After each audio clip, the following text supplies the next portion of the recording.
Good morning. Keith, can you please sit down? Keith? Keith, can you please sit down? We're going to have to use your outdoor voice. It's because the other one's on.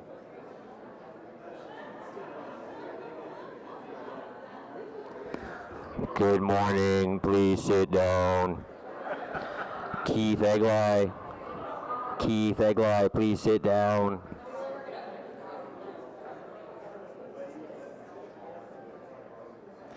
All right, so I'm not sure if everyone can hear me. This seems quieter than usual, but I'll start talking anyways. It's a busy room. Welcome to the Standing Committee on Environment Protection, Water and Waste Management for Tuesday, November 19th. It's 9:32 a.m. I'm 2 minutes late. Tony DeMonte gave me shit for that. Disregard that last thing I just swore. Well, Keep that, make that stricken from the minutes. This happens sometimes, I'm sorry. Declaration of interest. I know Ralston is the only one interested because he's the only one that showed up early. Confirmation minutes from the meeting of Tuesday, October 15th, 2019. Carried, thank you. Communications, response to inquiries. So we have on this agenda, in response to inquiries, it's the the West End waste collection. So stemming from our conversation a couple months ago, that report is attached to this agenda. Things have been quite well in the West End since that issue, so thank you to Waste Management. I know Wayne French is here, thank you, and to everyone else at Waste Management for helping to correct the issues that we were having in the summer months in terms of waste collection. So we're going to start with our Environmental Excellence Awards. So as I walk from here to there, I think we have like a video to show of me. Like it's one of those big Billy Crystal videos where I do like a musical performance showing all the different things. I think that's, I'm pretty sure that's supposed to play as I walk over, so.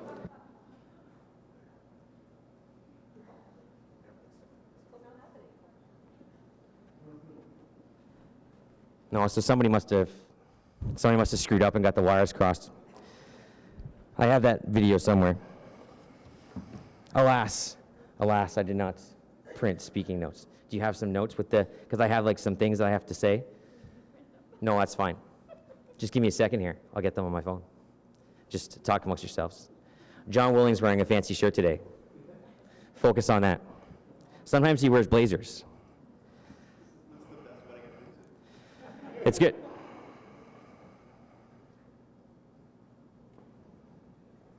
We don't have any speakers, so we have like plenty of time.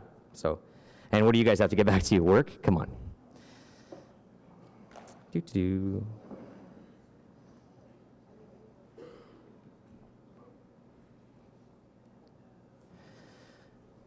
There we go. All right. So welcome. George DeRuse is here. If you noticed earlier, he took a picture of himself to make sure that even he knows he's here. So thank you for that. Councillor DeRuse, good times. So I'm pleased to welcome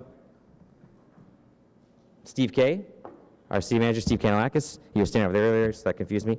And Alison Prest is here as well. She's the one that puts this all together. She puts together all of our award presentations, our retirement ceremonies at the City of Ottawa. So a very important person here at the City of Ottawa. A lot of stuff behind the scenes, but important nonetheless. So thank you all for being here for the 2019 Environmental Excellence Awards. I'm going to ask just a few brief words from our city manager, Steve Kanalakis. Thank you.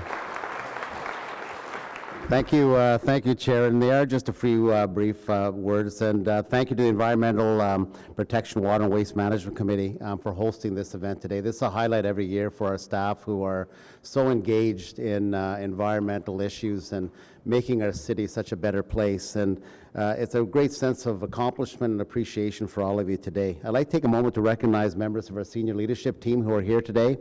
We have Valerie Turner, who's our new General Manager of Innovative Client Services, Dan Chenier, Tony DeMonte, Steve Willis, Kevin Wiley, Marion Simulik, and Wendy Stephenson, and of course Vera Etches, our city's medical officer of health. So welcome to all of you. We had a great turnout from our senior leadership team. I'm also very pleased to see so many of our directors and senior managers from our extended senior leadership team who are are here supporting their teams and their staff, which I think is a wonderful thing that they came. I'm also pleased to welcome all the nominees who have demonstrated leadership and innovation to make the city greener, cleaner, and healthier. This year we had 12 projects and initiatives that were nominated that showcase people's creativity, expertise, and passion to continually improve our services in a changing landscape. The city plays such an important role in protecting our environment and encouraging responsible practices within our community. And so we need to lead by example. Il faut prêcher par l'exemple. And the work of our nominees proves that we're continuing to make great strides in using environmentally sustainable practices to deliver essential services every day to our residents. Your leadership and innovation have helped us move forward on our environmental protection and sustainability goals, and for that you should be all very proud, whether you come up here and receive an award or whether you're a nominee and you don't get a reward. The fact that you made this kind of contribution is a testament to the kind of passion and dedication we have from our city employees. And often these things go unnoticed because we're so focused on what's in the headlines every day. And I won't make a joke about it, by the way, but then I'll have to apologize. But the fact is that every day, thousands of people show up at this city and do incredible work for our residents, and that often goes unnoticed. And I think it's very important that we stop every once in a while and recognize the great work people do and how hard you all work every day. We tend to just, assume these things happen by magic, that magically this environmental project just happens, so this great initiative, someone just happens to do it. It's not someone, it's the people in this room and thousands of your colleagues that get up every day and serve this city 24 hours a day, 7 days a week to make sure that we're protected, we're taken care of, we're planning for the future, and people get the services that they depend on from our residents. And that's what public service is all about. And I'm very proud to be leading an organization that's dedicated to serving our public. So thank you very much. I look forward to seeing you when you come up here today.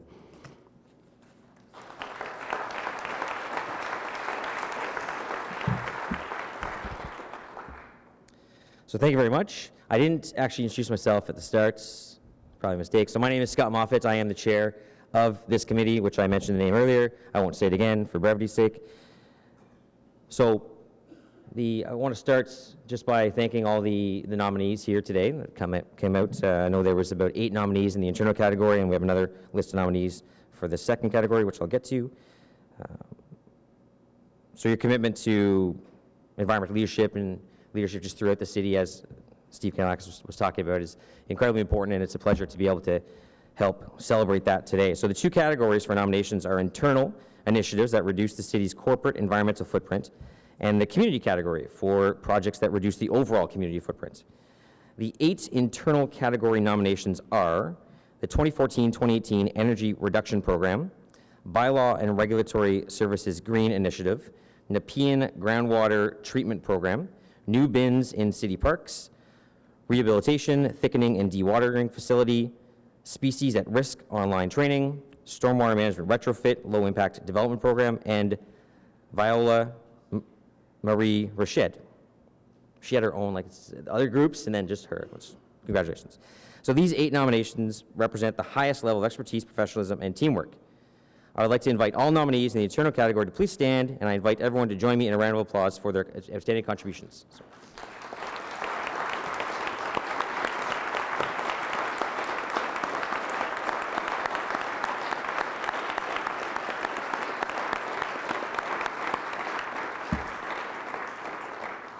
All right, that's enough. Sit down. So I'm pleased to announce that the recipient of this year's Environmental Excellence Award in the internal category is La La Land.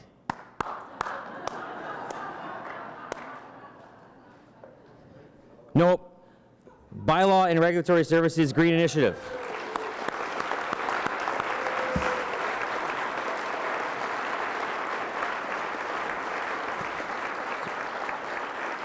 So who we have here, congratulations to Roger Chapman, Tanya McCumber, and Jennifer Thurkelson. Of course, Allison Sandor here as well to take a picture. So let's get out of the podium, Wayne. Thank you. Here you go, guys.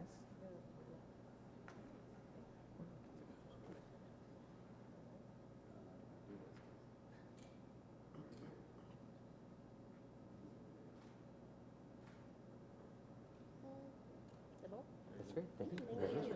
Do you want a speech, Roger? No,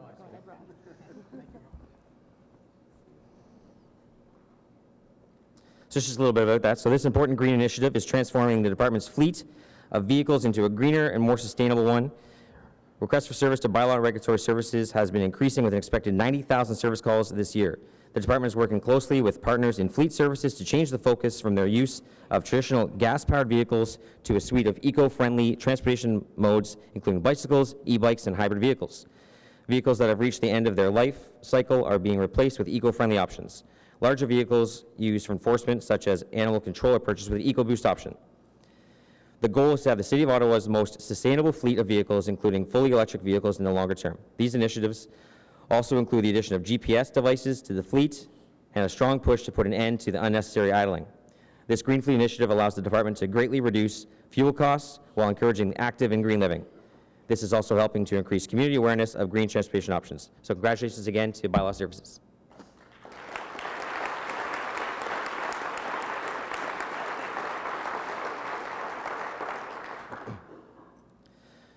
So the following are the 4 nominations in the community category. The Carp Snow Disposal Facility, right in Rio Goulburn. So yes, I'm totally biased about the Carp Road Snow Disposal Facility. Nanny Goat Hill Community Garden Remediation. Flora Footbridge, 5th Avenue to Clegg Street. That's in the Vice Chair's ward, so him and I had a fight earlier about it. He's taller than me, so he won. Significant Woodland Guidelines. So those are the 4 nominations. So before we announce this year's winner, I'd like to invite all nominees in the community category to please stand.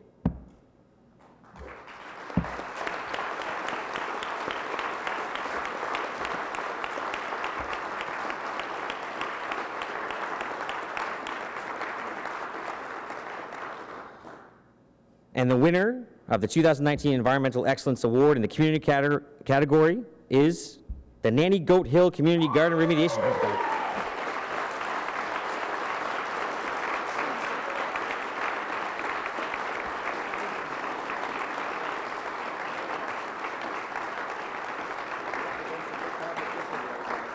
So congratulations to David Kier, Joanne Moran, Martha Robinson, and Ron Matias.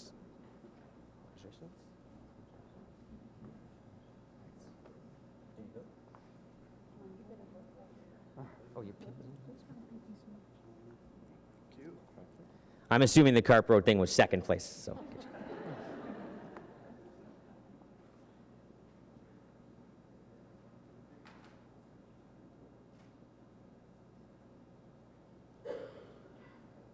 Great, thank you. So this environmental, as you take your seat, I'll explain a bit more. So this environmental project, remediation project, is a great example of multiple stakeholders working together for the benefit of the community. Soil testing from the Nanny Goat Community Garden that was completed in 2017 found potential health concerns from contaminated soils in this popular urban garden. The remediation project required extensive planning and preparations for the placement of physical barrier over contaminated soils and the addition of clean soil. New garden amenities were added, including the construction of wooden raised planting beds, various accessible design features, and other improvements that were incorporated using community funding resources. I want to say Kiar, but is it Care? Oh, that's interesting. So Dave Care, that's good because you care about the community. It works out really well. Is an environmental advisor, but quickly stepped into the role of stakeholder engagement, media relations, and project manager to ensure everyone understood what was happening and the timelines. Dave spearheaded the remediation of the garden and the preservation of the existing trees on site in consultation with community representatives and the ward councillor. The environmental remediation unit developed and managed the project in consultation with Ottawa Public Health and community stakeholders. Key city staff were also involved from the Community and Social Services Department and Infrastructure Services and Design and Construction. The result is a beautiful, functional, safe, and now accessible garden for the community to enjoy. So congratulations once again.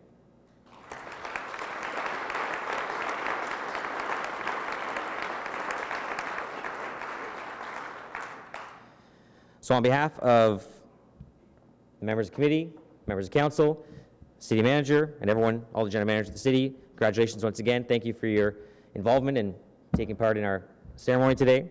I will want to let you know that every nominee does get certificates. Those certificates are available down the hall in the Heritage Boardroom. You can stop by and see the mayor while you're down there. sure he's not doing anything, so just go say hello. Steve's gonna be down there getting yelled at in a bit for transit, I'm sure. I wasn't supposed to make transit jokes. You said no transit jokes. I'm sorry. So that's really it. That's it. I'm done. I have to go over there now. So thanks so much again, everyone. Enjoy the rest of your day.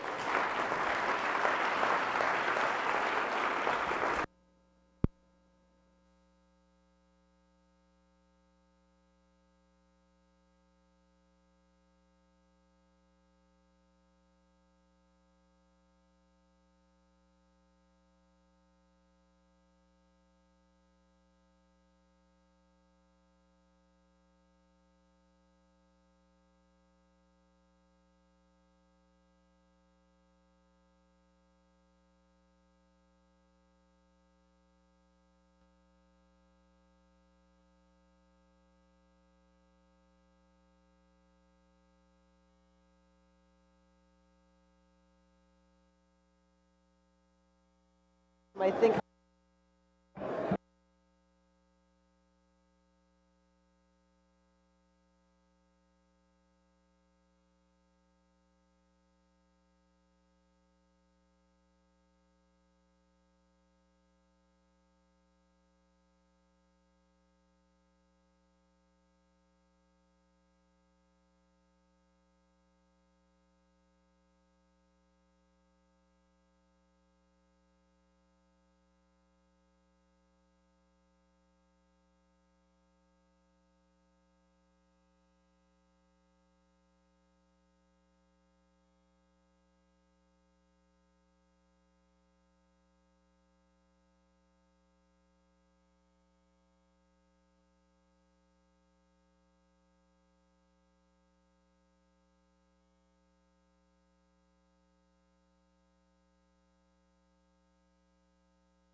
All right, so welcome back to our regular agenda. I believe everyone who's staying is staying, except for maybe Charmaine.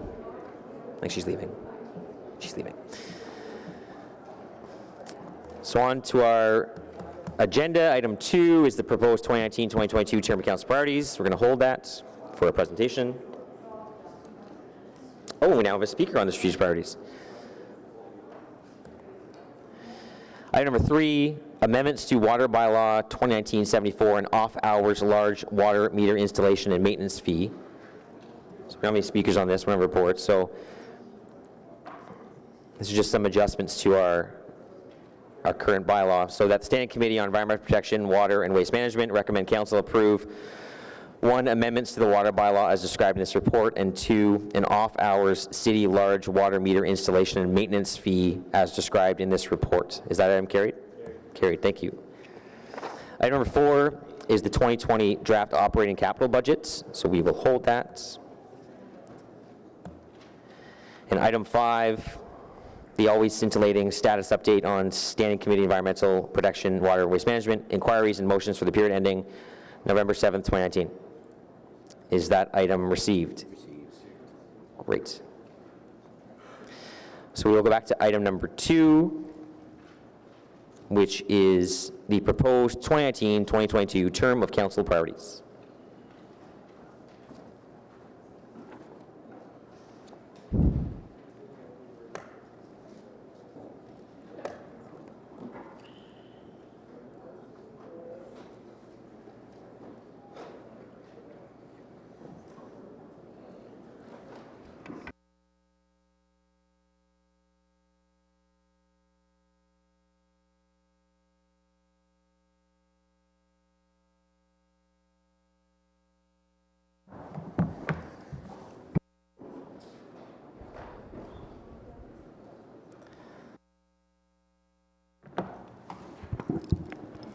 So in front of us we have Kevin Wiley. Looks like Kevin Wiley's going to run the show on this, so as you are. Thank you, Chair, and members of committee. Dan, Steve, and I are here to present the proposed 2019 to 2022 term of council priorities. This presentation will include the priorities and actions that align to the committee's mandate. We are pleased to present to you today the environmental stewardship priority. The The 7 draft term of council priorities were tabled at council on November 6 and are separated into 3 themes: our city, which includes environmental stewardship, our service, and our people. In the context of the term of council priorities, environmental stewardship is about striving to grow and protect a healthy, vibrant city that can adapt to change. The actions under the environmental stewardship priority will help the city achieve this goal. 3 city departments are responsible for actions under environmental stewardship, including planning, infrastructure and economic development, recreation, culture and facilities, and public works and environmental services. I will start by presenting the actions that will be completed by Public Works and Environmental Services. There are 3 actions led by PWES under the environmental stewardship. All 3 have recently been reported through this committee and include the Solid Waste Master Plan Roadmap Report, which was approved in June 2019 and will pave the way for a 30-year long-term policy and operational plan for a more sustainable waste management program. The Electrical Reliability Cogenerator Replacement at our wastewater treatment plant, or ROPEC, which was approved in October 2019 and will produce significant energy cost savings, reduce GHG, or greenhouse gases, emissions, and improve the climate resiliency of our wastewater treatment system.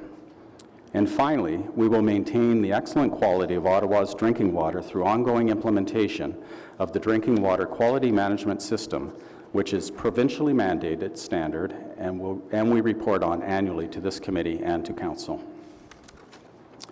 I'll now turn it over to Steve Willis to present the PIDE portion. Thank you, Chair. If we flip to the next stage. So the 3 priority actions under the Planning, Infrastructure and Economic Development Department are, first, the review of the Air Quality and Climate Change Management Plan, which is the replacement of, we're going to be referring to it now as the Climate Change Master Plan. We'll be reporting to committee in the December meeting on this matter. So it's about how we can map out our strategies to mitigate and adapt to climate change in the coming years. The second is to implement Council's direction on the declaration of the climate emergency and report recommendations as adopted on various action items through this committee, which will oversee all of our actions in this area over the coming years. And third is implement the recommendations, including the Council-approved Urban Forest Management Plan, which again, we're going to be doing a fairly substantial report to this committee in December on this matter.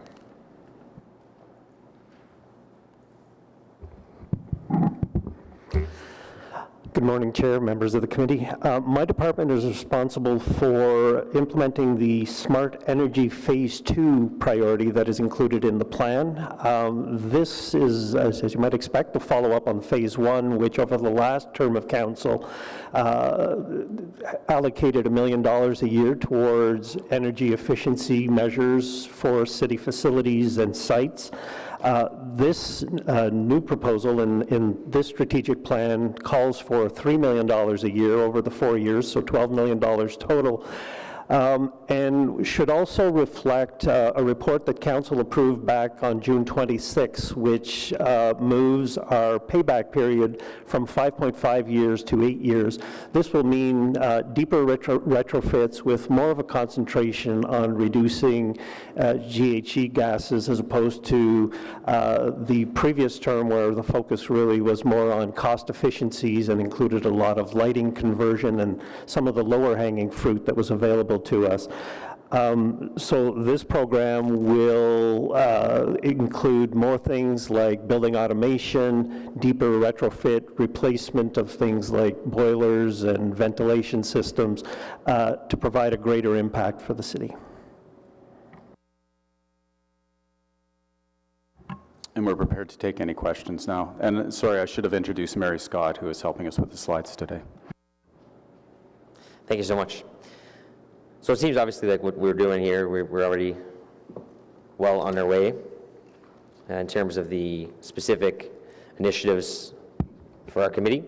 Any questions for staff on this? Councillor Menard. Thanks, Chair.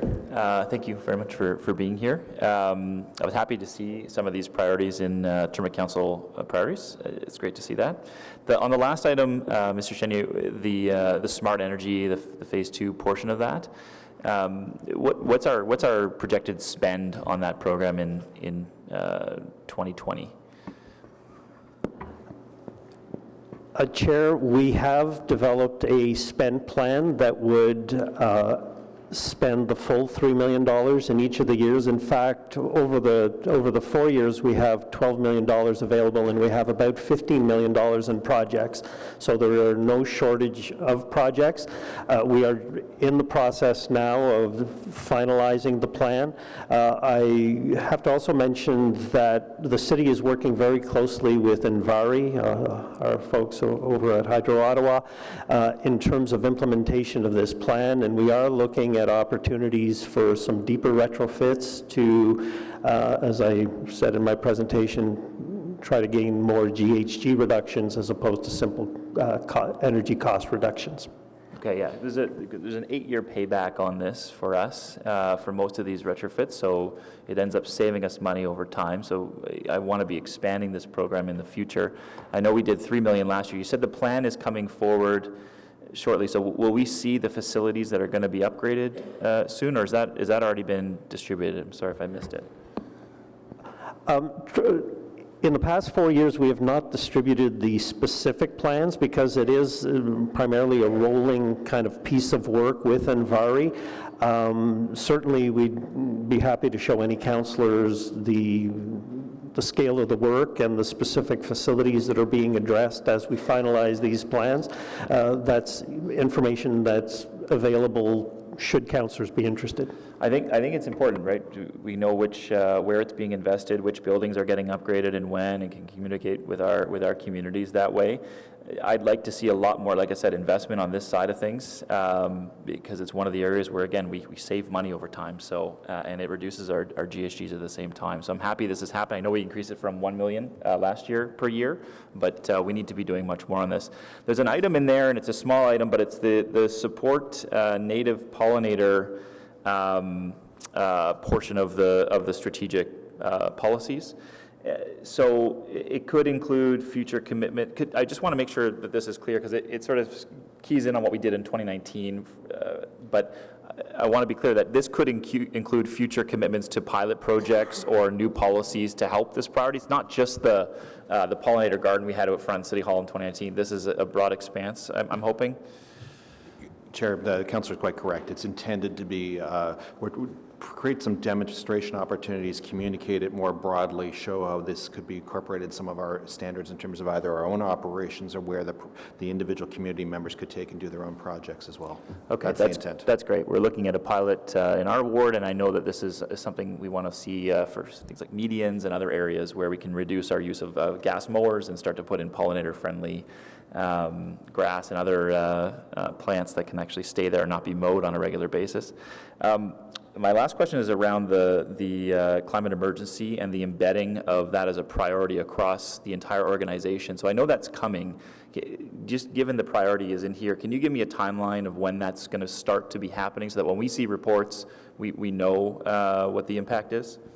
So, Chair, right now we will have a report on the climate change master plan before you in December. We're trying to decide whether this is 1 or 2 reports, and we'll sort that out in the next coming weeks, but there will be a report here in December for sure that will really kick off where are the strategic focus areas that the corporation should be putting its effort in order to address our efforts at mitigation. There will be further work coming later in 2020 on our work on the adaptation strategy. As we reported earlier, we're doing a joint study with the National Capital Commission to get a common scenario of what we need to be adapting to and how we need to create resiliency work, and we'll be reporting on that study, I think, at the end of Q1 next year. We're doing some work with them on the data, and so I think over the course of the next year, you're going to see a series of policy documents that will then, again, start affecting operational decisions in each department over the coming year. Okay, so that'll kind of kick it off when the December report is tabled. We're going to be kicking off the other departments coming in to start to have that lens on everything we do. Okay, that's very helpful. I was happy to see you'll talk about this in the budget, but just some of the items that we're investing in this year, and I know there'll be a lot more in next year's budget as a result of those reports. So thank you, Chair. Thank you. Councillor Brockington? Thank you, Mr. Chair, and good morning, everyone. Are there any priorities illustrated for this term of council that's new that we weren't already doing last year?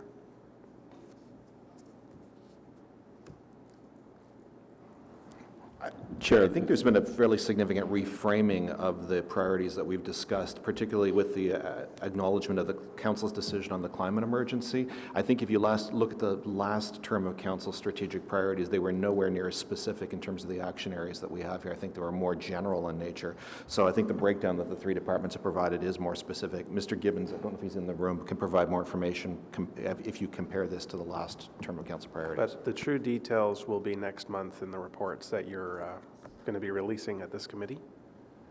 As Chair, as we've all indicated with a series of the different initiatives, you will see it. On the climate change component, the report next month will be a significant one because it will identify the various action areas we need to be working on. Okay. And Chair, certainly for the solid waste master plan and the cogen report, although those reports were in 2019, they're new initiatives that'll be going forward over the next few years. On solid waste, when will this committee get a report on the July 1st transition of the green bins using the plastic bags? We were going to get a volume update, I think, as early as January. Chair, we're going to be reporting on that Q1, Q2. We're waiting until tonnage is normalized through the peak leaf and yard waste season over the winter months to get a true picture of what the uptake has been. So what, you said Q2, I don't want to wait until June. When are we going to get this? It'll be end of Q1 to get a good snapshot.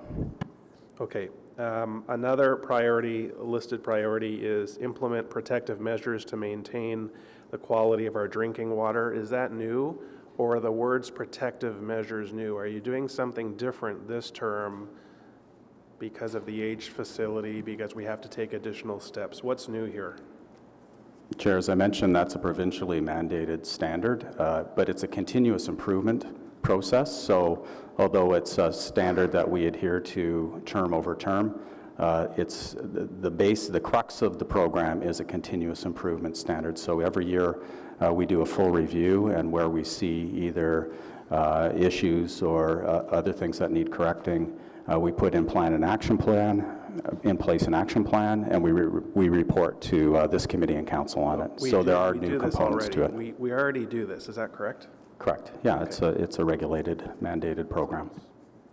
For me, that's not really a priority for the city because we're already doing it. I'm looking for new stuff to move this city forward. Just on trees, 500,000 trees, plant 500,000 trees to support the protection of existing trees. What do we estimate are the number of trees that die or are cut down annually? What is the truly? Are we a net increase to a number of trees in this city? Are we just keeping pace with the number that die or cut down? Sure, this is a large net increase. I think, I'm just going by memory, I apologize, I can get you the accurate number, but the number that we lose every year due to either disease or cutting down is in the neighborhood of, I want to say 15,000, 20,000, something like that, and we're planting 500,000. And you're specifically talking about City of Ottawa-owned trees? Chair, we have a number of programs, primarily in the public right-of-way, but we also offer the Green Acres program, which is a woodlot rehabilitation program.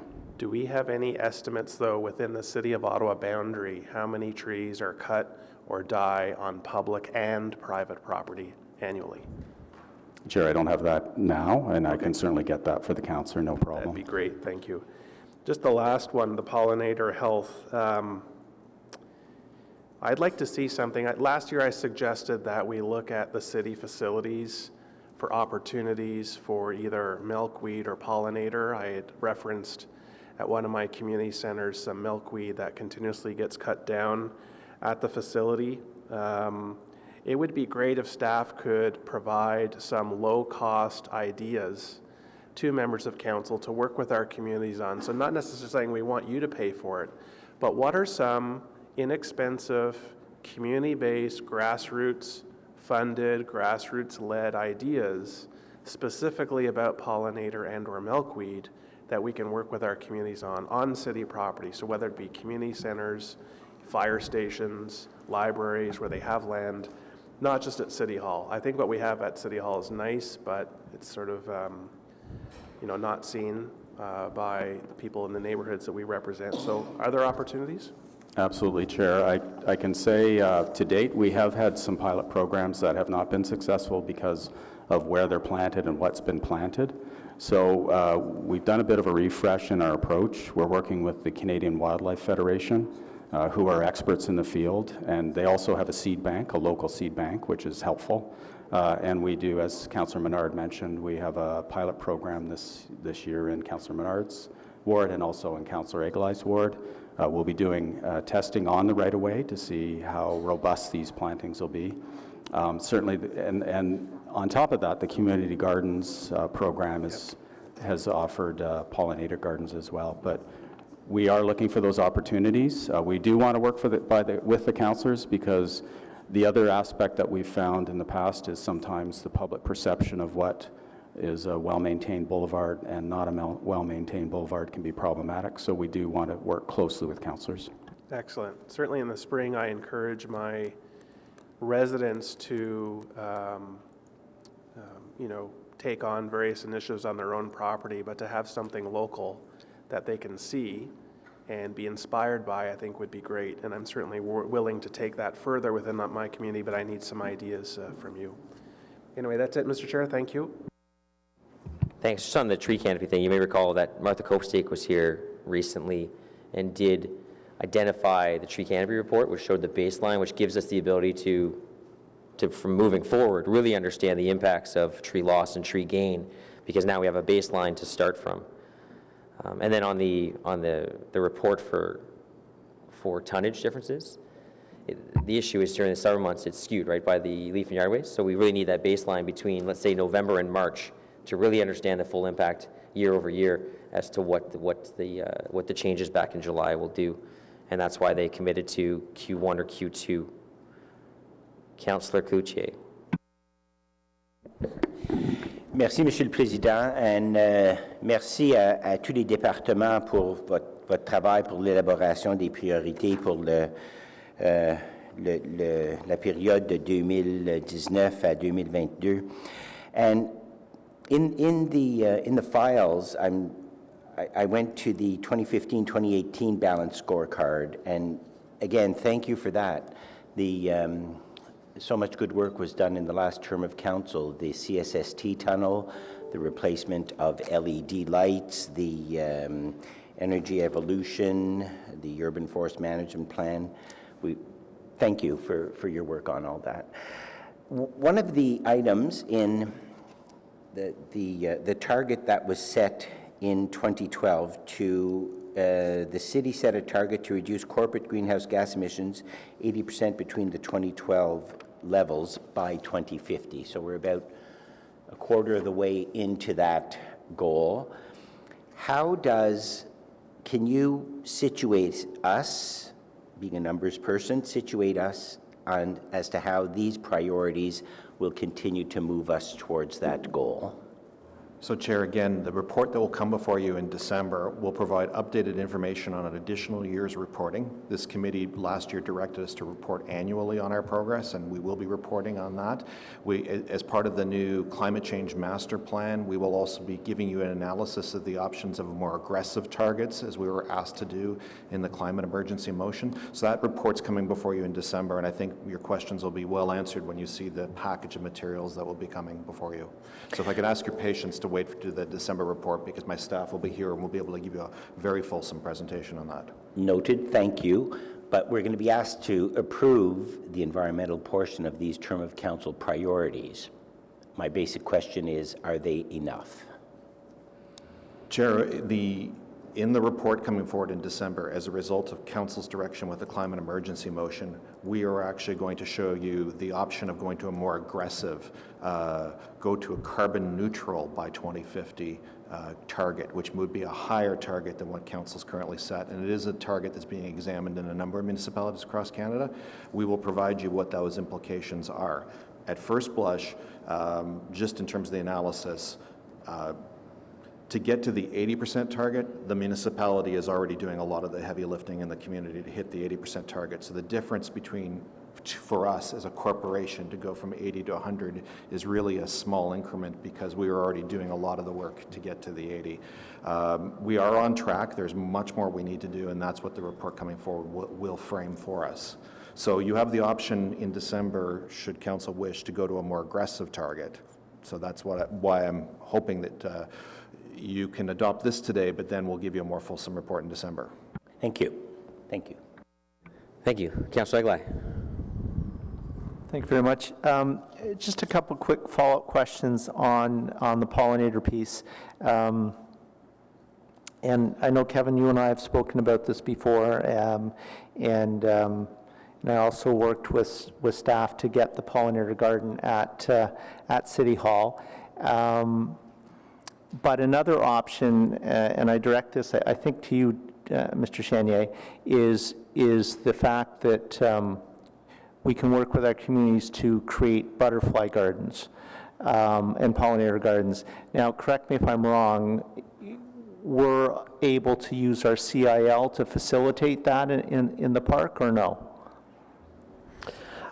Mr. Chair, certainly the hard landscaping component and the equipment portion of that would generally be CIL qualifying.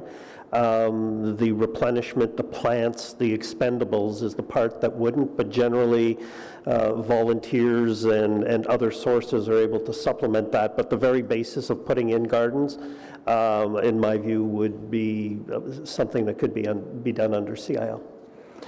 Okay, and if any member of council was wanting to do that, who in your department, how would we flow that through?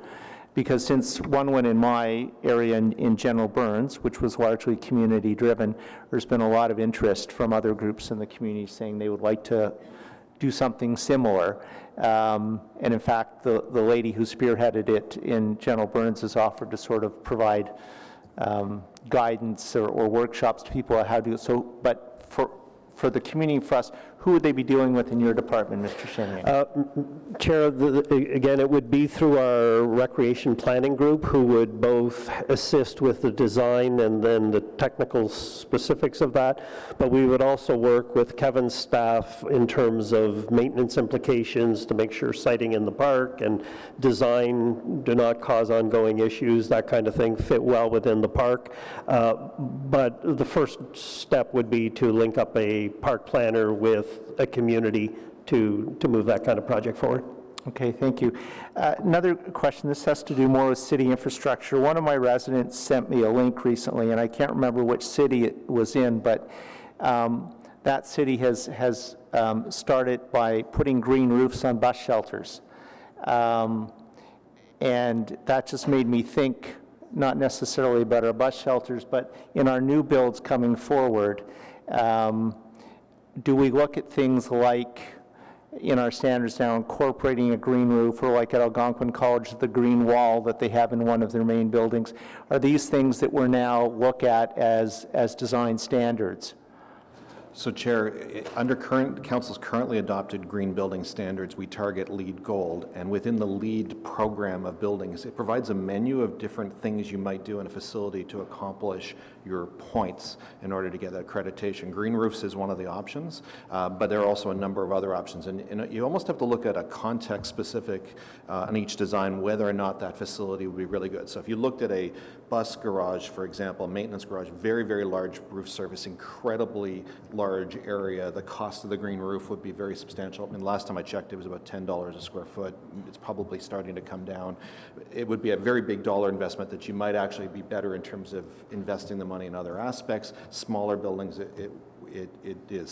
So it's an option among a suite of options, and you have to pick the best to the most sustainable choices within whatever project you're doing. There's not yet a council direction that you must pick this specific design option. It is pointed towards the Just building on a little bit what Councillor Brockman said, I just think it's important that we have a very public example of how these sorts of innovations and green approaches can be used. So I just put that out there as maybe we want to look at a smaller facility, or maybe, as I say, internally, like Algonquin, in one of our facilities, might want to look at putting in a green wall just, it says a couple of things. It says we walk the walk, not only talk the talk, but it also, I think, inspires people as they walk by it and say, maybe there's something I can do at home. Not necessarily a green roof, but maybe there's something I can do at home or in my community that would make it more green. So I would just ask, if we haven't directed you to, I understand that, but if it's in the slate of options, just to keep an eye open for maybe some low-hanging fruit that would allow a more public-facing approach to the greening in the city so that the community can see that and be inspired by it. So just quickly, Chair, I think when we bring our report in December on the climate change master plan, some of the options in there, we can discuss this in more detail there in terms of the degree to which we put. I agree with the councillor that I think we have to find places to show how this could be done, and I think that report will give us an opportunity to discuss this further. Thanks. It's an interesting point because I know Regional Group was doing a project in Manotick, and in order to try to blend in a new development with a previous development, they were actually pushing the idea of a green wall, but the residents who had been there for years couldn't necessarily latch onto it. They couldn't understand exactly what it was going to be, what the impact was, so that they opted with a traditional fence. But it's something that if you could direct people to, it might open up those opportunities. Councillor King? Thank you, Chair, and thank you for your presentation. That's very informative, and thank you for your work on these term of council priorities. I have to agree with my colleague, Councillor Menard, that I'm really enthused as well about the investments in Smart Energy Phase 2, the $3 million each year being invested. But I did pose a question during our June meeting that had to deal with improving performance of building automation systems. So when I asked the question of what was the percentage of optimization we were hitting, I believe that the answer was in the 20% range. Typically, optimized building automation systems reach 30%. And I know that we're not, you had said that the focus is not primarily cost savings, but greenhouse gas emission reductions. But at the same time, you did say that there are no shortage of projects. So I'm wondering if some of the projects will be looking at improving the optimization of the building automation systems that we have throughout the city, throughout city facilities, new facilities, and whether some of those potential projects will be looking as well at recommissioning. Chair, a couple of things to unpack there. So yes, the building automation does figure prominently, both in terms of adding new buildings and looking at what's already been done, keeping in mind your June comments. And what we were looking at is now a blend of, we are still going to do some efficiency projects. It's an average of 8 years, which presumes that we will find projects, and doesn't presume, it identifies that we will find projects that have longer than 8 years, but also some that are back down into the 5-year, fairly straightforward retrofits. So it's a combination of both for a blended average of about eight years is what we're aiming for. So we will look at that. Building automation, I believe there are 22 sites now identified to add to our 150 or so sites that would be integrated into our building automation system. And we will look at the effectiveness of the systems that we have as per the June discussion. Thank you. Now, in some weird, awkward way, I'm going to backtrack and go to public delegations. I know we usually do public delegations before we do speakers, but I'll be honest, I just screwed up. So we have one delegation on this, Angela Plant with the Enviro Center. Angela signed up like after the start of the meeting, and I just forgot that it was sitting here. But I brought you a chair. No worries.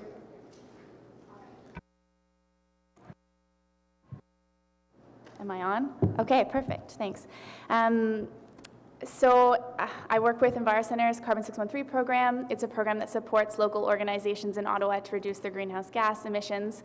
It's a business sustainability program. The City of Ottawa, Hydro Ottawa, and the Ottawa Carleton District School Board all gave the support to launch that program, and we work closely with the City of Ottawa, who's also a member in its greenhouse gas emissions reporting.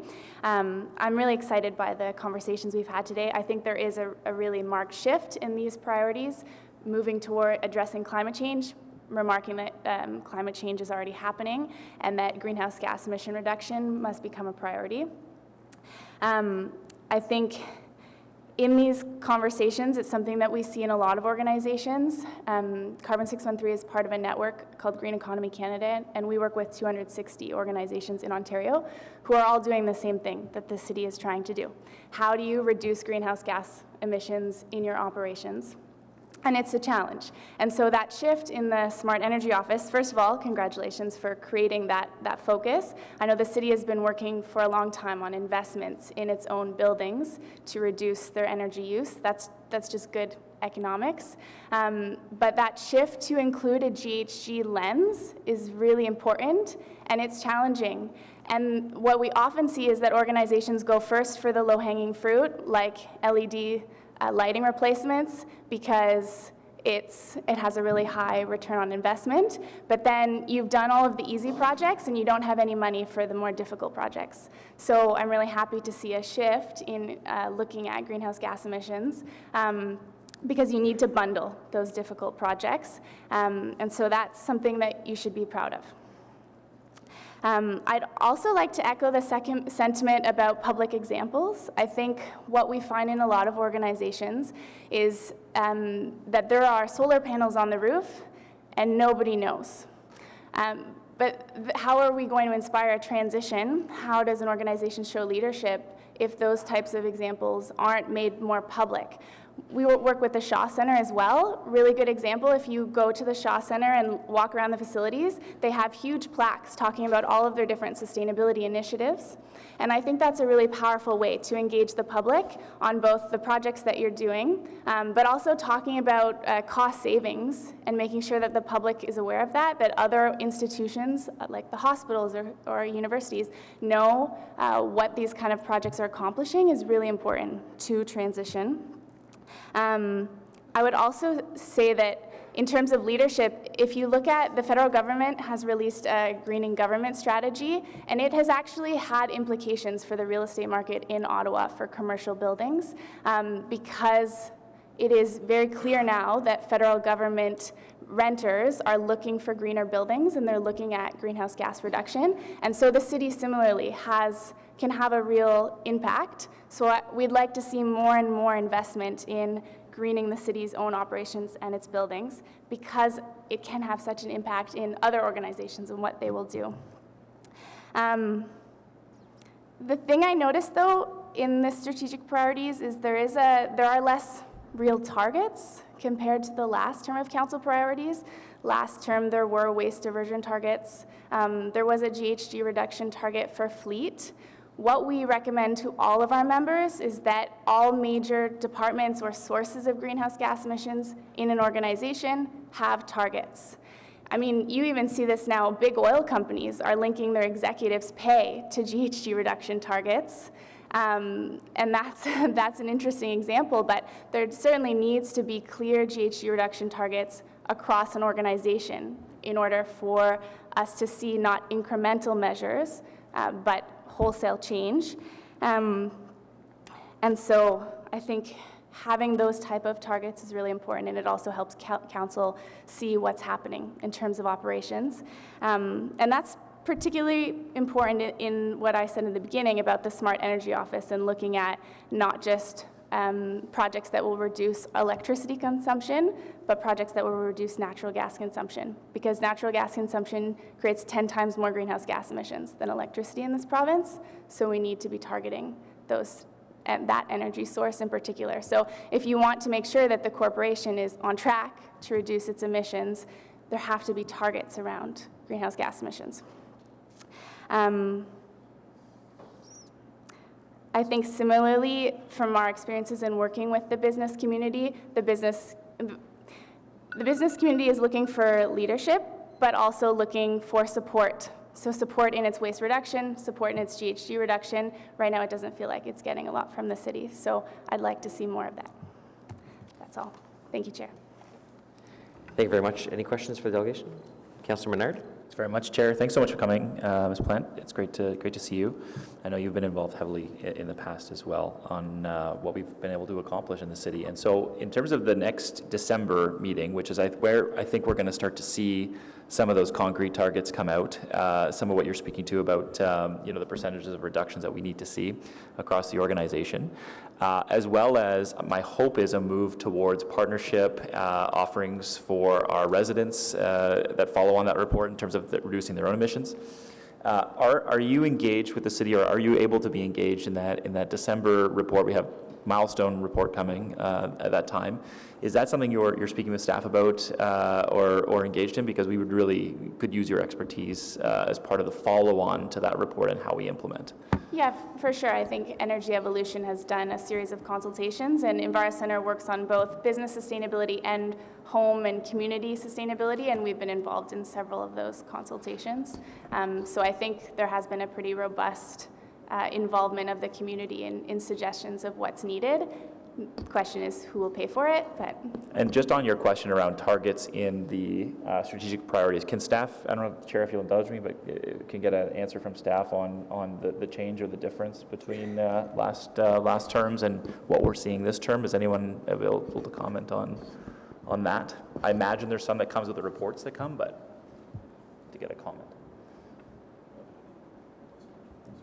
My guess is more, obviously, Mr. Willis, you can answer. My guess is more that the General Council priorities are a bit more or higher sort of overarching kind of policy statements, whereas the reports are the actual, meat and potatoes of the. Chair, that's quite right. I mean, what the term of council strategic priorities are the general direction you're setting. You will see targets in the climate change master plan. You will see targets in the waste management master plan. You will see targets in the official plan. You will see targets in the transportation master plan, the infrastructure master plan. All of these are coming before this council this term. So that's where the point is well taken. Absolutely agree that targets are a very helpful thing. They're just going to appear at the master plan level. Okay, thanks very much. Just last question, in terms of, if there's two actions that we're not taking now that you'd like to see us take, and you kind of touched on some of them in your presentation, but if you could name two, what would those things be that the city's not doing now? I think programs for businesses that encourage GHG reduction or support businesses in their waste diversion. I just don't think that the business community feels like it has a lot of support in greening operations. And then I think an easy one is a better communication about the city's own leadership, those more public examples, and using the city's infrastructure because it's how we interact, the city, how it interacts with its residents every day in community centers, in service delivery. And so using those facilities as ways to show what the transition looks like, I think is really key. Yeah, I think that we requested that, and Joanna did follow up with like a list of exactly what we're taking in terms of the budget on climate change mitigation and adaptation for this budget. So we have a good list to communicate out. I'd love to see us get that out publicly. I've sent it out, but I mean, the more we can do as an organization to send that out, I think it's important that we communicate what we are doing now and what the future is going to look like. So anyway, very much appreciate you being here. Thank you very much. Appreciate it. Thank you. Any other questions? So on the report, que le comité permanent de la protection de l'environnement, de l'eau et de la gestion des déchets solides examine les mesures qui relèvent de son mandat, comme l'expose le document 1, et transmette ses recommandations au Conseil afin que ce dernier les étudie de sa réunion de 11 décembre 2019. Is that carried? Approuvé. Approuvé? Merci. All right, we're going to move on to the budgets. Just flip around between French and English for fun there. Yeah, I read that one like 6,000 times. No, I'm joking.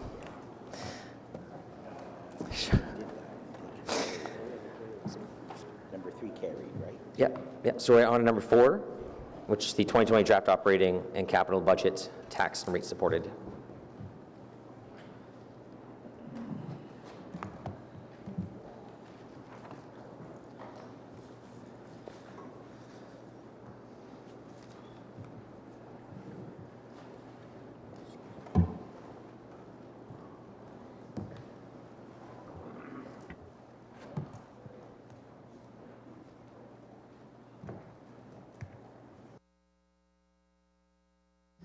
Go ahead, Marilyn, thanks. Good morning. My name is Marilyn Journeau. I'm Director of Solid Waste Services, and I'm pleased to be with you this morning to present the draft 2020 budget for this standing committee. I'd like to introduce my colleagues who will be delivering this presentation with me. I have Isabel Jasmine, who will be presenting on behalf of Finance, and Steve Willis, who is presenting on behalf of PIDE, as well as Mary Scott, who is handling the slides. The focus of today's presentation will be a review of the tax, operating, and capital budgets, and a review of the rate-supported operating and capital budgets as they pertain to this standing committee. Now I'd like to pass this presentation over to Isabel, who will start with an overview of the draft budget. Thank you. So this committee budget is divided into two budgets, one funded by tax and one funded by rate. The tax budget includes the following, so we'll start with the tax budget, and then the second half will focus on the rate one. The tax budget includes the following service areas: infrastructure services, which includes asset management, design, construction of capital infrastructure, resiliency and natural systems, which is resiliency and climate change unit. Natural systems includes urban forest management and natural areas. Solid waste services, which is, includes residential, curbside, multi-residential waste collection and waste diversion, and forestry services, which includes tree, forest maintenance, planting, and streetscaping. So this is a summary of the overall operating budget for tax. Infrastructure services, primarily there's recoveries on the infrastructure services from the capital project. So you see the 31 million for expenditures, 24.7 million in recoveries and allocations for a net amount of 7.1, which represents about a 3.5% increase in that budget. Resiliency and natural systems policy, the net requirement is 1.9 million, and that's about a 2.7% increase from the previous year. Solid waste services, revenues, when you see the revenue column, revenues come primarily from the garbage fee for the waste collection, and net amount is covered by tax, primarily for waste diversion. That one would have gone up by 11.4%, and forestry services is going up by about 1.3%.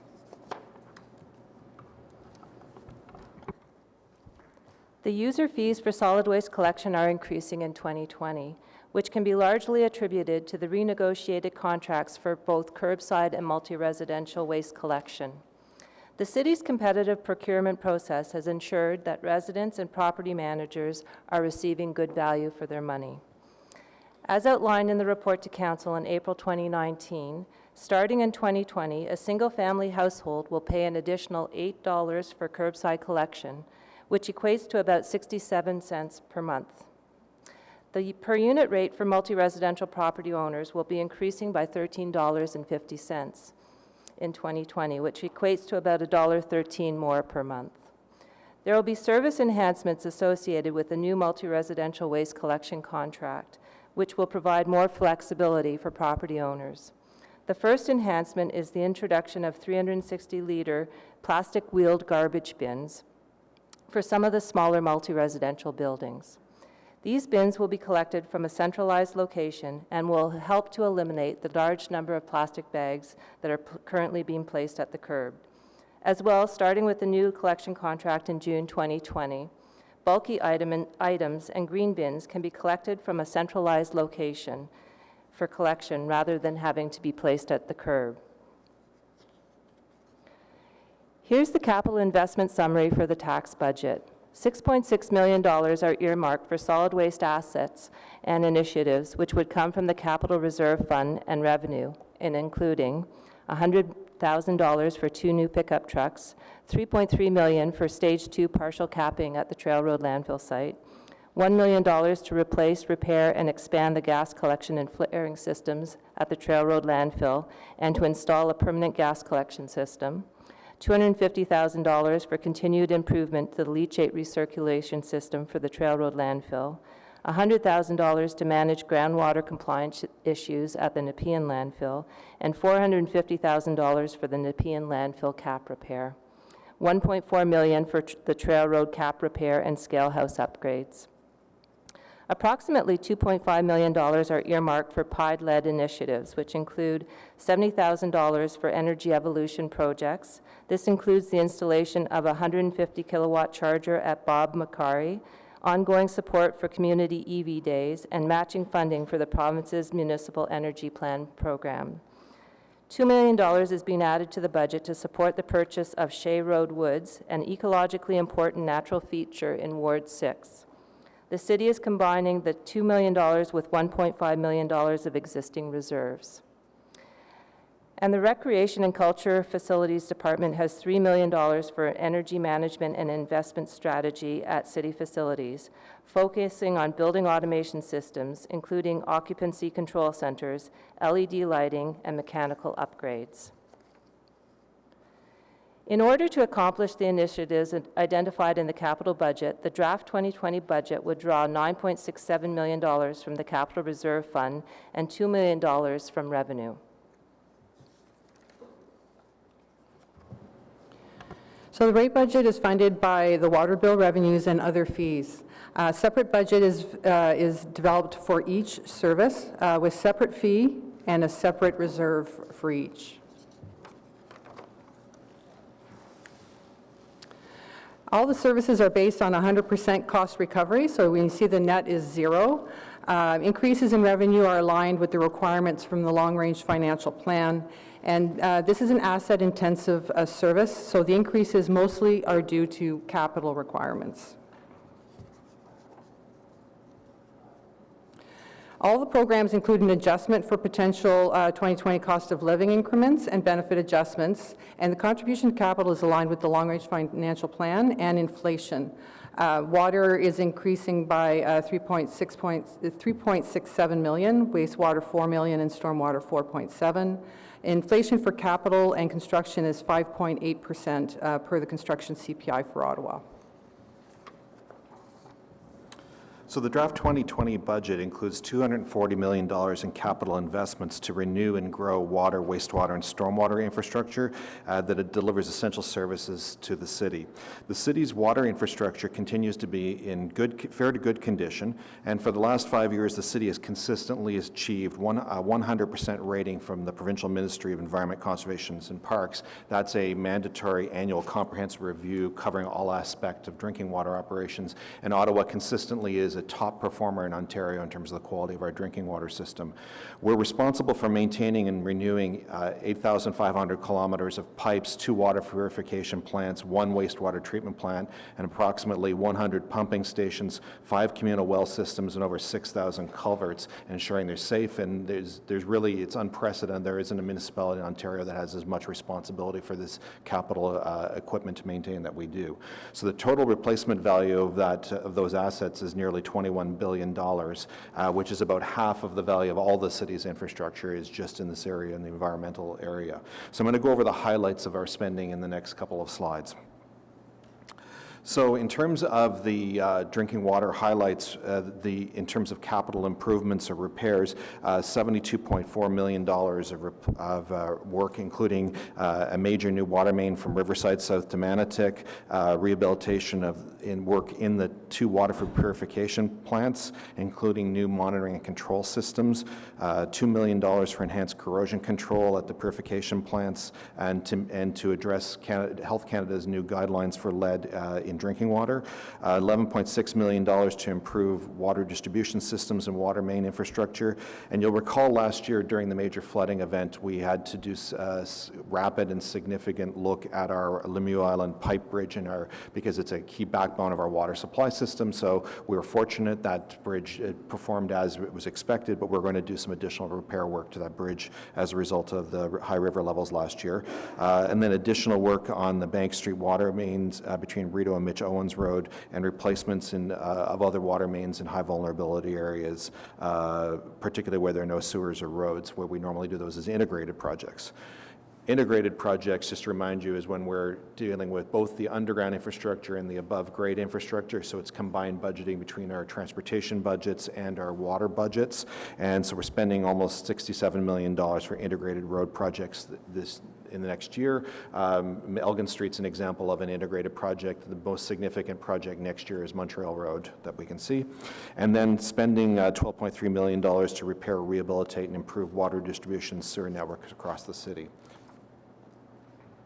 Right now, just in total, it's about $111 million for integrated projects. 66.9 million of that, it comes under the Transportation Committee's approval. So when I talk about the integrated projects, your committee approves part, and Transportation Committee approves the other part. In terms of stormwater, we're going to be spending $31.6 million, 19.6 of it to replace and repair culverts across the city. Culverts do a lot of the heavy lifting. They're the unrecognized component unless you're in the rural area where you see how much of the stormwater conveyance is actually done by culvert work. And it's also a precursor to doing any road rehabilitation work is to improve those culverts. As we replace culverts, we're taking into account the effects, potential climate adaptation into that. So we're not just replacing like with like, we're often improving it to think about the effects in time over climate change. We're spending $4.5 million for rehabilitating and improving stormwater assets, including ponds, catch basins, pipes, utility access areas, outfalls, and pumping stations. We're doing a specific project on upgrading the Kennedy Burnett Stormwater Pond in Barrhaven, and $1 million for the water environment strategy under the Ottawa River Action Plan. Under wastewater, we're spending just over $60 million for a major component is repairs and upgrades to the ROPEC facility, sewage pumping stations, the Richmond pumping station and force main, replacement to the part of the Mooney's Bay sanitary sewer system, and in general pipe and repairs and upgrades across the area, and is additional work in part of the wet weather infrastructure management plan as well.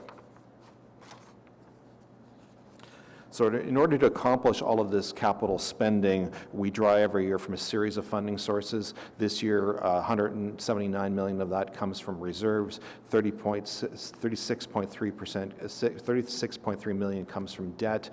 We have revenue sources of $3.7 million, and development charges will bring in $30 million roughly. And as you'll recall, development charges can only be used by law to put into projects in growth areas. So if there are any questions, we're pleased to take them. Thank you. This time I'm actually going to go to the speaker first, because that's what I'm supposed to do. So, Angela Plante.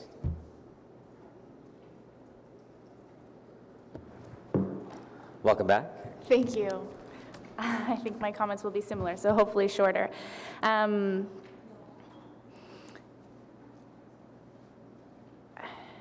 think I would, when looking at this budget, I still think that the takeaway for me would be it doesn't necessarily align with the city's declaration of a climate emergency.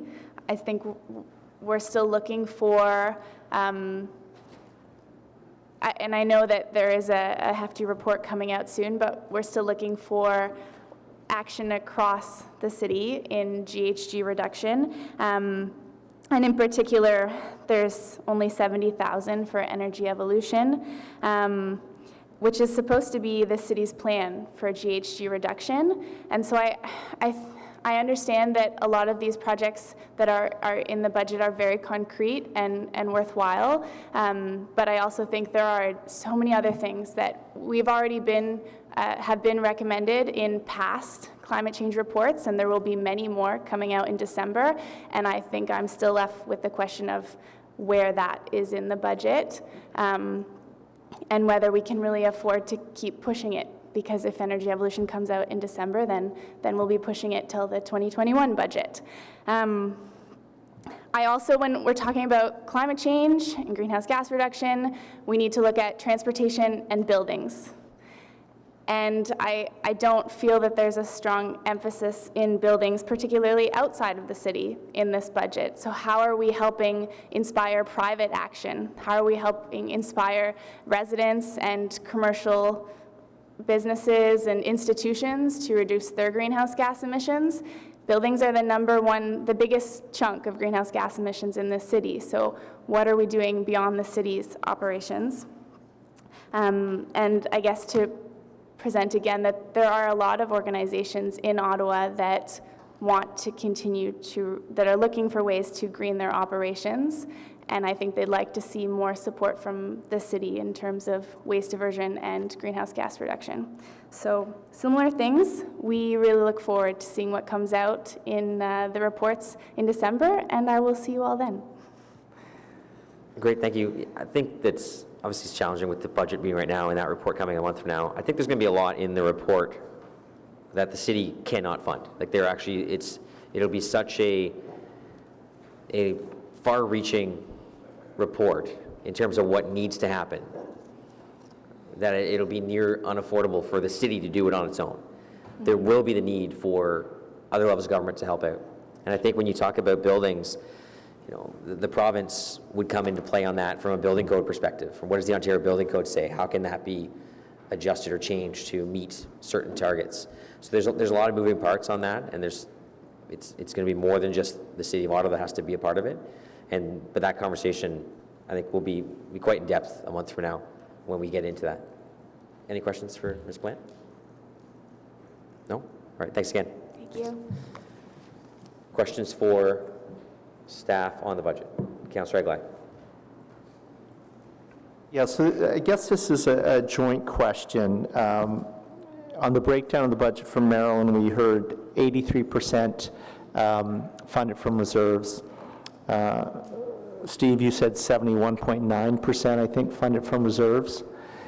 And I guess on the face of it, that sounds like a lot from reserves. So I'm wondering if I don't know if it's finance or who comments on whether how much we have left in reserves after these significant, you know, amounts that are being taken out, and is it prudent to be taking that much out of our reserves? In your answer, if you can touch on the capital formation cost of the budget as well, that part, which is all the money going back into reserves. Yeah, no, fair enough. Good point. Yeah, so in terms of the overall contributions to reserves, so there's the water, wastewater, and storm, there's 78 million going into water reserve, 63 million going into wastewater, and 27 from the operating budget. And then the transfers to capital are 87, 50, so we are drawing down actually on the reserves, except for the wastewater is going slightly up. But the other two, water and storm, we're drawing down. A lot of these are renewal projects. Which, sorry? Renewal projects. Yes. So issuing debt, we try to avoid that and try to use cash reserves as much as possible. So there's not a lot of development charges either because they are. Right. I guess what I'm asking is the percentages, it's almost 72 and at 83, is that the norm? Or in the sense, is that what we would normally do, or we, because we have an abundance of renewal projects, it just sounds like a significant number. And I get the chair's point about what's going back in, but for some of them, we're going to see a net reduction. So I'm just trying to wrap my head around, are we having more renewal projects? Why such a big pull on the reserves this budget round? Chair, perhaps I can weigh in here. Yes, you are seeing way more renewal projects. The development charge funding that's in this budget is exactly as is detailed in the development charges background study. For growth projects, they are funded, if they're 95% DCs, they're funded at 95% DCs. But the focus has been, as per Council's direction, to maintain the state assets that we have, to keep them in a good state of repair. So the majority of this budget is renewal. Okay, thank you. Thank you, Councillor Brockington. Thank you, Mr. Chair, and thank you for the review of the budget again. I want to talk about the water rate that we charge our residents, specifically the increase year over year.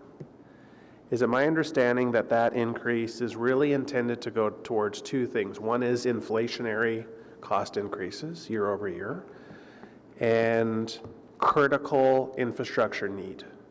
That the reason why our water rates are rising far higher than the rate of inflation is because of the critical state of our infrastructure. Despite Mr. Willis's statement that it's fair to good, we do have infrastructure that's in bad shape.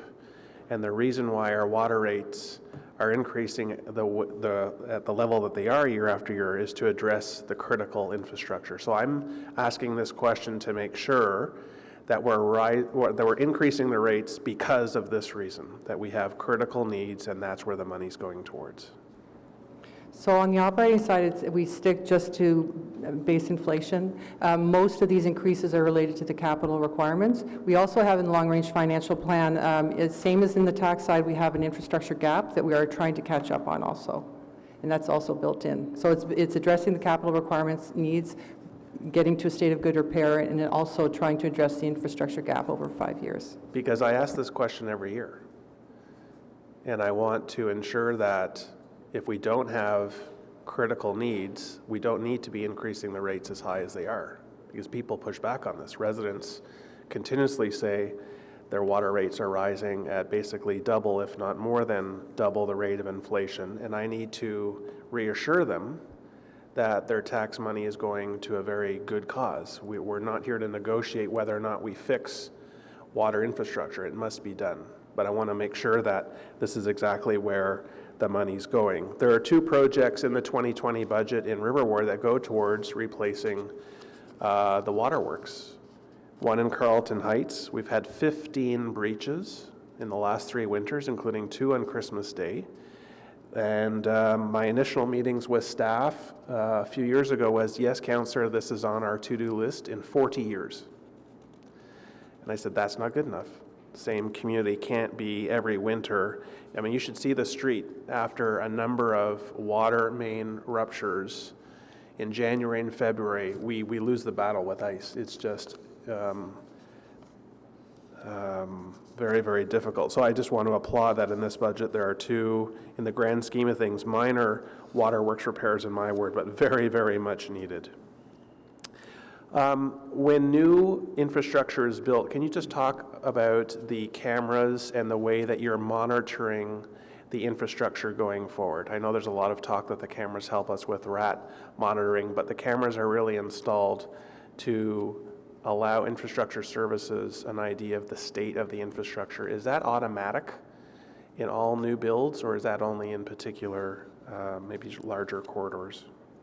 So, Chair, we typically, Mr. Gontier here can assist me. I think it's probably best if he answers this, but typically we use camera inspections as a regular part of our methodology to determine the state of condition of a piece of equipment, and we use mobile equipment that can be moved around.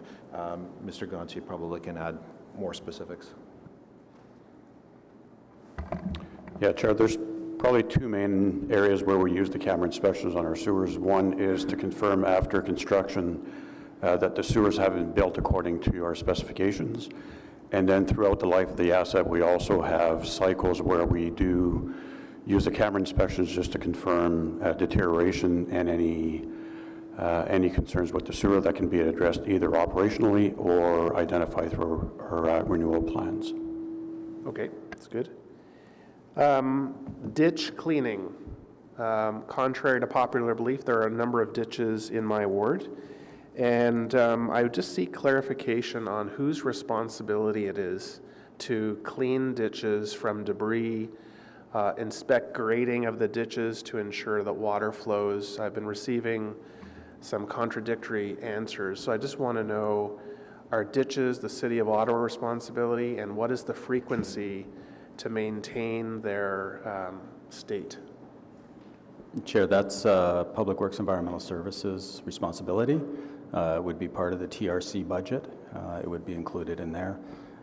We do, again, I apologize, I don't have the figures in front of me. We do routine maintenance of ditches. Every year, I think we're in the neighborhood of 60 kilometers of ditching. But then we do also reactive maintenance where there's problems with drainage and flow, et cetera. Are there any cases where the ditch is a responsibility of the homeowner? Yes, there are, Chair. Can I just understand better what those are? It would depend on how, well, actually, it would depend on where the ditch is, whether it's on private property or city property. So we do occasionally, and it's very occasionally, and there are very few instances where it would be a privately owned ditch. Okay, that's good to know. I appreciate that clarification. I'll follow up with the GM on that. And then parks with recycling bins and green bins. Can I get an update on what resources we're allocating in 2020 to roll out a recycling and green bin plan in our larger city parks? Mr. Chair, yes, that pilot is ongoing, so that pilot will be terminated at the end of 2020. Currently, we have 2 resources collecting that material from those 10 parks that are involved in the pilot, and we will be bringing a report forward in 2021 with recommendations based on the findings of the pilot project. Is the pilot including blue bin use, or was it just green bin? Each pilot location has blue bin, garbage, and green bin collection. Okay.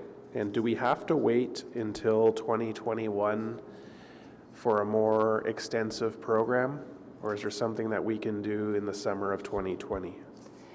We really want to get through the winter months and see, in particular with the green bin collection, what are the weather impacts of removing that material from the bins, and to a lesser degree as well, the Blue Box program. So we want to see how the materials fluctuate through the season, and that may inform our decisions on how to go forward in the future.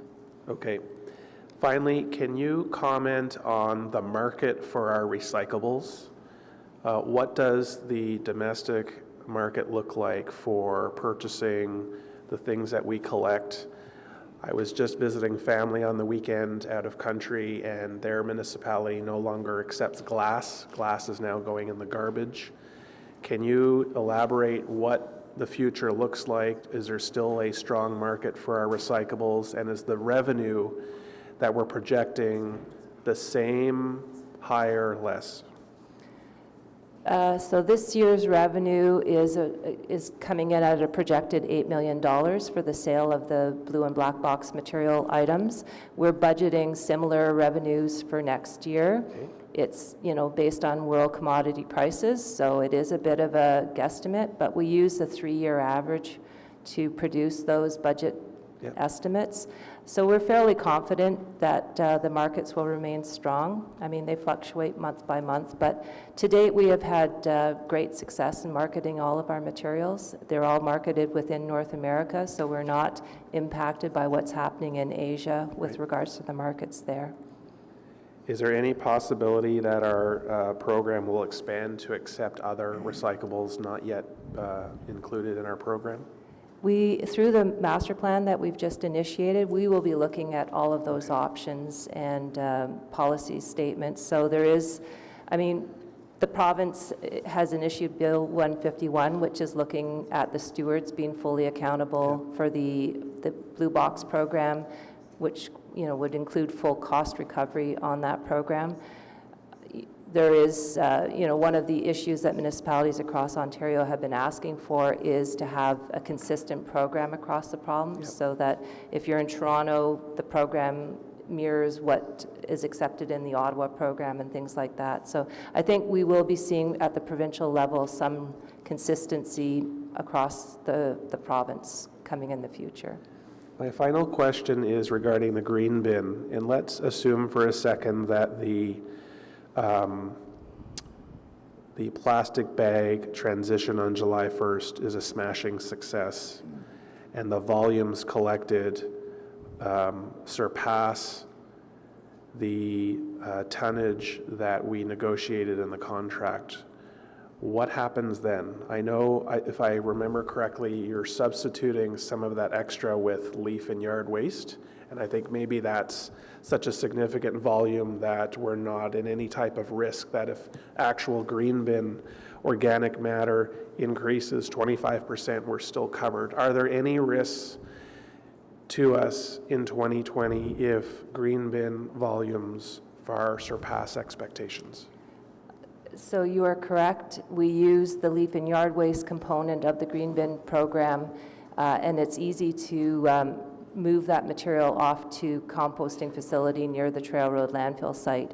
And so we can manage the collection contracts or the collection of the green bin materials through that process. So in the fall, we can divert more leaf and yard waste to trail for outdoor windrow composting, and we can do the same in the spring. So we will manage the contract to the 75,000 put or pay. So no risk at all? No. Okay, thanks, Mr. Chair. Thank you. Councillor Menard. Thanks very much, Chair. I just have a few questions. The first is on the Hydro Ottawa dividend surplus. So we had passed a motion here early on in the council term, and that this funding was to be used for, I guess, purposes to come. So I guess to Mr. Willis, what is your expectation with those funds? I assume they're related to the tabling of the report that's coming in December. Thank you, Chair. So first of all, in terms of the previous year's amount, we did get money for Energy Evolution to support it, which is assisting us to complete the policy project, which is why there's very little in the budget required to finish the policy project for Energy Evolution, first and foremost. We normally get the reports on the hydro dividends partway through the year, roughly around June, until we know those numbers. If we can't put them in a budget, for example, right now, we wouldn't have them available, but we would be able to next year.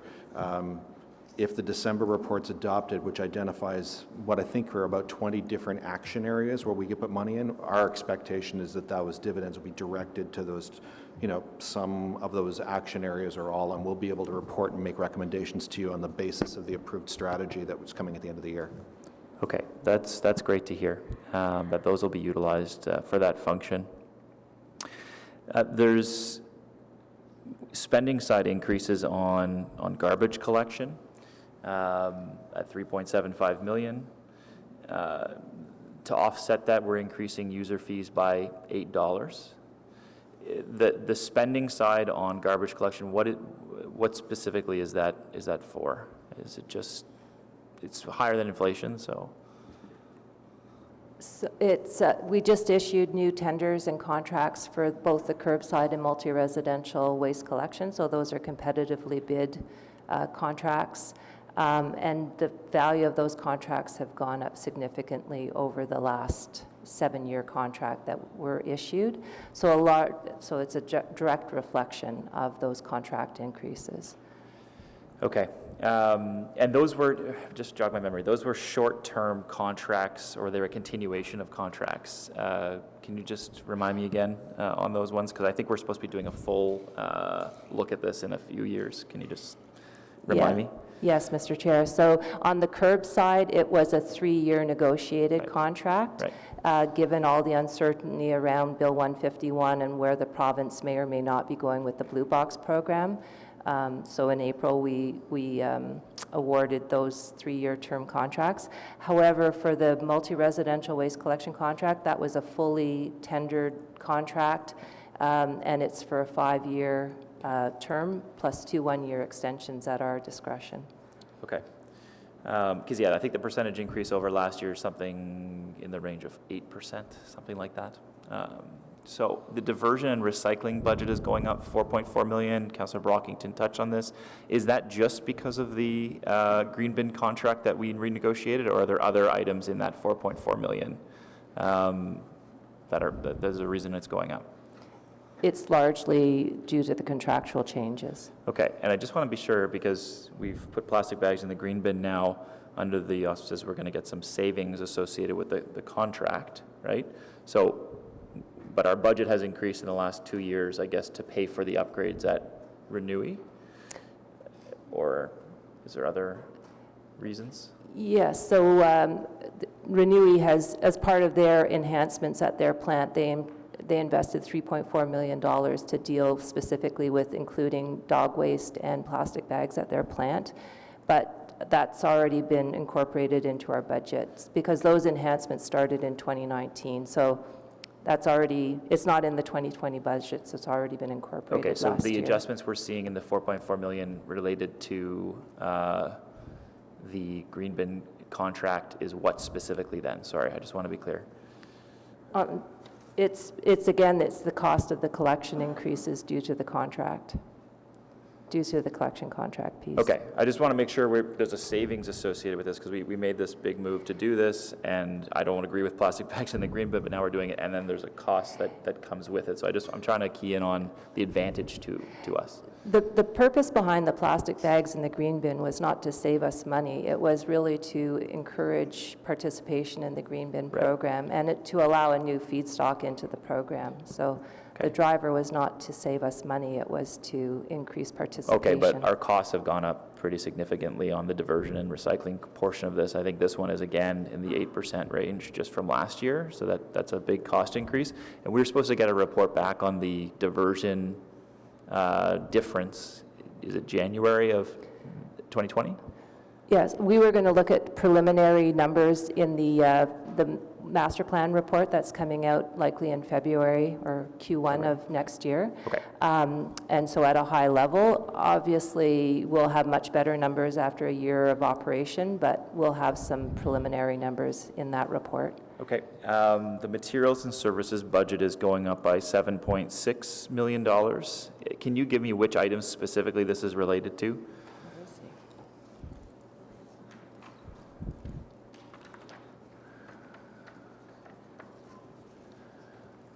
And these are all from last year's figures.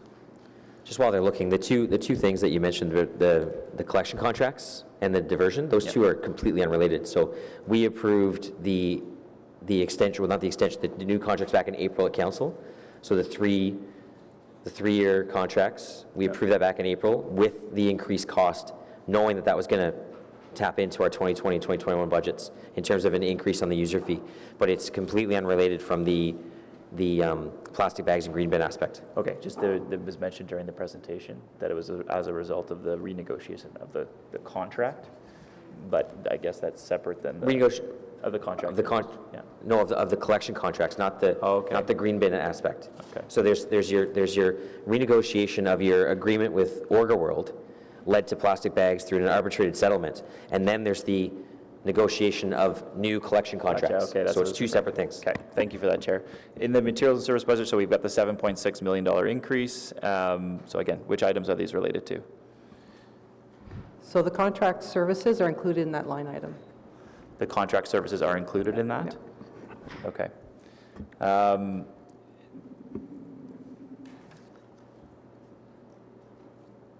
So that would cover how much of the 7.6 million?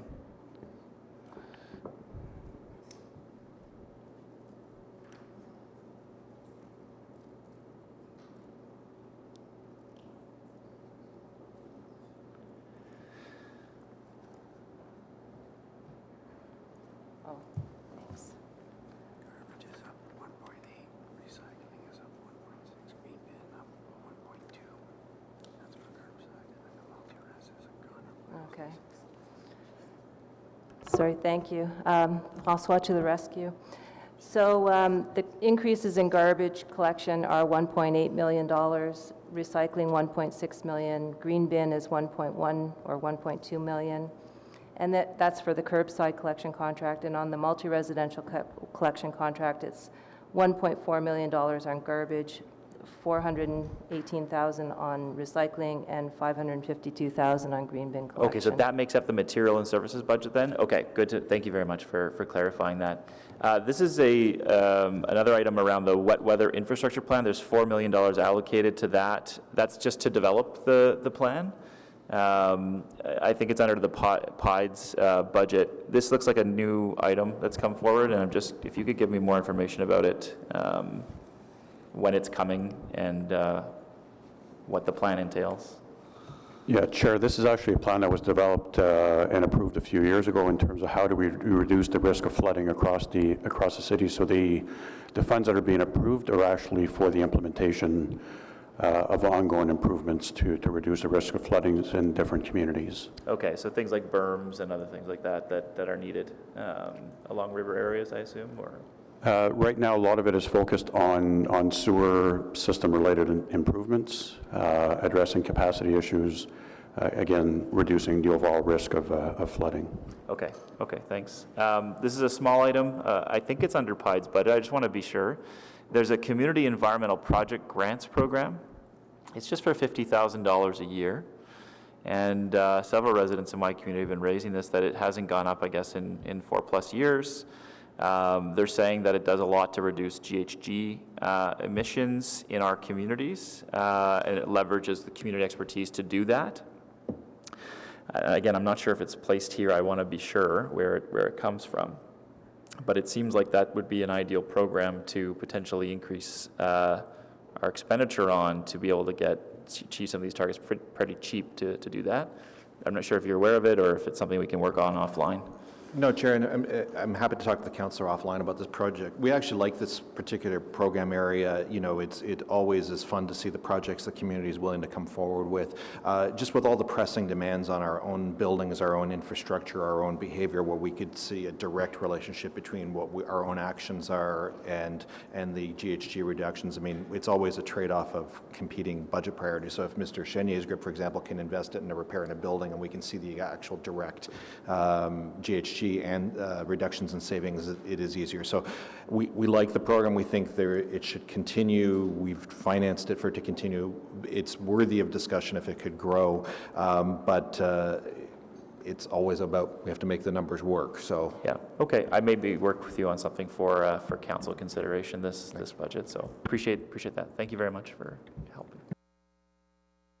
Thank you. Any other questions from members of the committee? I just wanted to bring your attention to we did get a submission from the Environmental Stewardship Advisory Committee from Chris Nanda, so that's available in the shared drive. I did have one question. It's likely for Mr. Gantier. Just going back to a motion that I was involved in on September 27th, 2017. And it says, therefore, be it resolved that staff be directed to review the longer-term funding strategies for the rate-supported programs as described in this motion, to be reported back to committee and council following the report on the updated infrastructure strategy outlined in the comprehensive asset management program updates, water and sewer rate-supported programs, and that this report be presented as early as possible in the next term. So that hasn't happened yet. The reason that is that it was also part of a motion that had a bit of a smoke and mirrors change to the budget in terms of the increase to the stormwater fee. If you recall, we lowered it to 5% back in 2018 budget. Last year it was to be 13%, to be 9.8%. This year the stormwater increase is 9.6%. And I'm not arguing that there's a benefit to that budget. I know what it does. I see the impact of it every day when I drive around the roads. There are currently 2 partial closures on Roger Stevens right now for renewals, which are going to lead to road resurfacing next year, which is what the community wants. There was 5 culverts renewed on a section of River Road in Councillor DeRuse's ward that residents have been bugging him about, and it's going to be renewed next year as well. So there's definitely a benefit. I'm fully aware that the rural area gets a very good deal when it comes to culvert renewal versus what we pay in our stormwater fee. But the intent of this motion in 2017 was to come back with the report that would give us an opportunity to better illustrate why the increases. Whereas in 2016, when we went out to the public on the stormwater fee, we did not anticipate 10% increases to that. So the intent of this motion was to come back to this committee with a full report to explain what the need is and why that need was not known in 2016.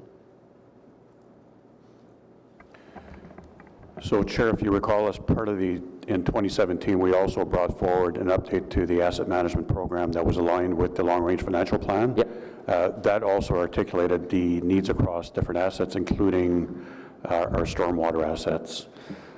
Yes, I understand that, but it wasn't anticipated to lead to, because what we're doing when it was all stuck together, the general increase was 5%.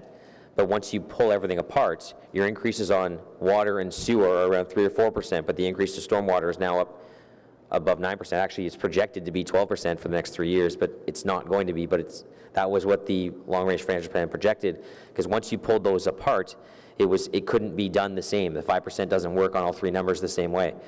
So the intent of this was to come back with a specific report on, because again, that was early 2017. This is the report I'm talking about, September 2017, that it ended up being that we put that motion for, that we wanted a further report to come back to discuss stormwater and the infrastructure aspect of that and why the increases need to be so significant. Chair, like I indicated, the report that came up on the asset management piece was later in the year, so intended to capture some of the pieces that you're referencing. If that's not clear, that's certainly something that we can follow up to make sure that we do satisfy that requirement. Yeah, I don't think it is clear, because this motion specifically said the report be presented as early as possible in the next term of council. That's this term. This was approved last term. So I don't think I'm wrong, but I don't think I've seen anything this term of council. Chair, we'll bring an update. Okay, thank you. Thanks, that's it. All right, any other questions from members of the committee? No? So we have a roadmap motion for the vice chair to walk through the budgets, So I'll do each, I guess. unless you all just want to approve it all at once. Yeah, at your discretion, Chair. What, I can do each item if you want. You can do. Only if people object to pieces, otherwise. No, fair enough. Okay. I'll read out the 2020 budget motion on the tax-supported side, that the Standing Committee on Environmental Protection, Water and Waste Management recommends that Council, sitting as Committee of the Whole, approve the Standing Committee on Environmental Protection, Water and Waste Management 2020 tax-supported draft operating and capital budget as follows. Infrastructure services as follows. A, user fees, page 4. B, operating resource requirement. 2, resiliency and natural systems policy operating resource requirement.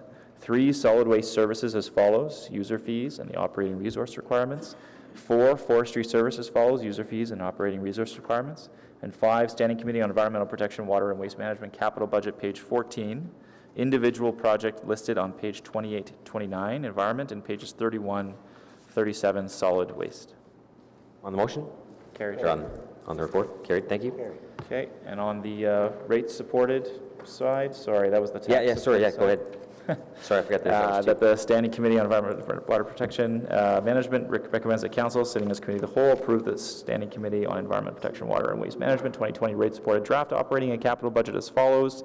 1, drinking water services as follows, user fees and operating resource requirement. 2, wastewater services as follows, user fees and operating resource requirement. 3, stormwater services as follows, user fees and operating resource requirements, that the Standing Committee on Environmental Protection, Water and Waste Management rate supported capital budgets, pages 18 to 21. Individual projects listed on pages 33 to 64 for drinking water, 66 to 69 integrated roads, water and wastewater, 71 to 96 stormwater, and 98 to 116 wastewater. Thank you. On that? Carried. Carried. Thank you very much. So on to the rest of the agenda, in-camera items, none. Notice of motions, none. Inquiries, none. Other business, none. Adjournment.